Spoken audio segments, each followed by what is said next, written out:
আজ দুপুরে আমি কী রান্না করেছিলাম সে রান্নাগুলোই তোমাদের সাথে শেয়ার করি। শুভ দুপুর বন্ধুরা, কেমন আছো তোমরা? আশা করি সকলেই ভালো আছো। তো আজ আমি বাটা মাছ রান্না করেছিলাম। মাছগুলো একটু সাইজে ছোট ছিল।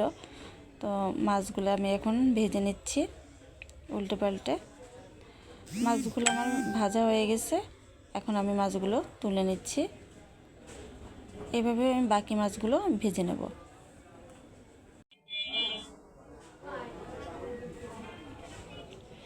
এখন আমি মাছের মাথা দুটো ভেজে নেব। মাছের মাথা আমি ওই মাছের সাথেই রান্না করব, ছোটো মাছের সাথে। তো ভালো করে মাছের মাথা দুটো ভেজে নিয়েছি। এখন তেলে ফোড়ন হিসেবে জিরে দিয়ে দিলাম।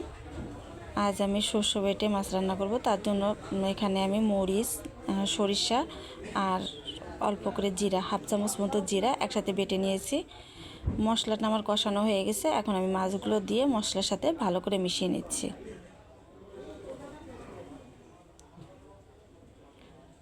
ভালো করে মিশানো হয়ে গেছে। এদিকে মশলার থেকে তেলও ছেড়ে দিয়েছে। এখন আমি জল দিয়ে দিলাম।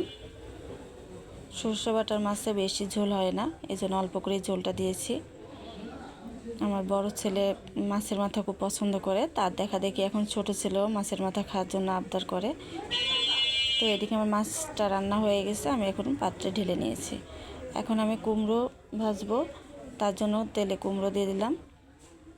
এখন পরিমাণ মতো লবণ, হলুদ দিয়ে এখন আমি কুমড়োগুলো ভেজে নিচ্ছি। কুমড়ো ভাজি হয়ে গেছে, এখন আমি তুলে নিচ্ছি। এবার আমি আর একটা ভাজি করব, আলু, উস্তে, পটল সব কিছু একসাথে। এই ভাজিটা খেতে খুব ভালো লাগে।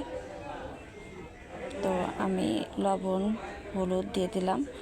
এখন অল্প আছে, আমি ভাজিটা করে নিচ্ছি। ভাজিটা আমার হয়ে গেছে, এখন আমি চুলার থেকে নামিয়ে নিচ্ছি। আজকের মতো আবার রান্নাবাড়া কমপ্লিট, দেখতেই পাচ্ছ। তো আমার ভিডিওটা কেমন লাগলো কমেন্ট করে জানাবে। ধন্যবাদ সবাইকে।